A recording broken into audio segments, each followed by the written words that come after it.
មុនថ្ងៃមុនម្ដេចបងថាអូនថ្ងៃមុនថាអូនព្រោះអូនស្រឡាញ់ថ្ងៃម្ដេចបងលែងថាទៅវិញលែងថាទៅវិញមិនមែនអស់ស្រឡាញ់ទេ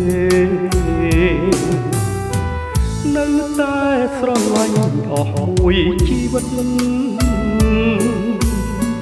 តែបងខូចចិត្តមិនដាច់ទេស្រីបានជាលែងថាផលពិសីដឹងទេរឿងអ្វីគឺរឿងដែលស្រីបងរឿងអ្វីស្រីគិតមើលទេរឿងមួយពៀលពើស្រីភ្លេចទៅហើយបងប្រាប់ទៅចុះណាប្រលឹងអើយ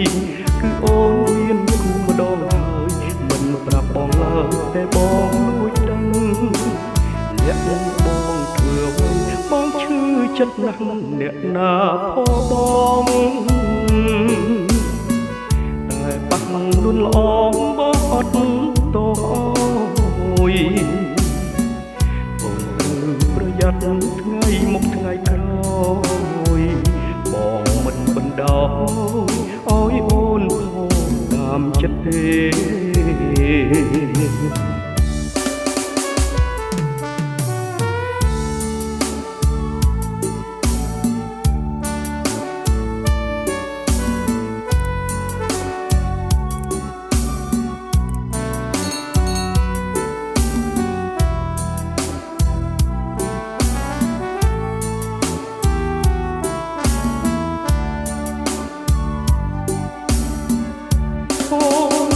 អ្វីស្រីគិតមើលទៅ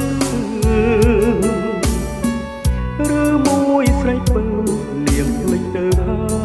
យបងអត់ទៅចុះណាប្រលឹងអើយគឺអូនមានគុំម្ដងហើយមិនប្រាប់បងឡើយតែបងលួចដឹងលាក់បងធ្វើអ្វីបងឈឺចិត្តណាស់អ្នកណាបងបាក់មិនល្អអត់តោហើយត្រូវអូនប្រយ័ត្នថ្ងៃមុខថ្ងៃក្រោ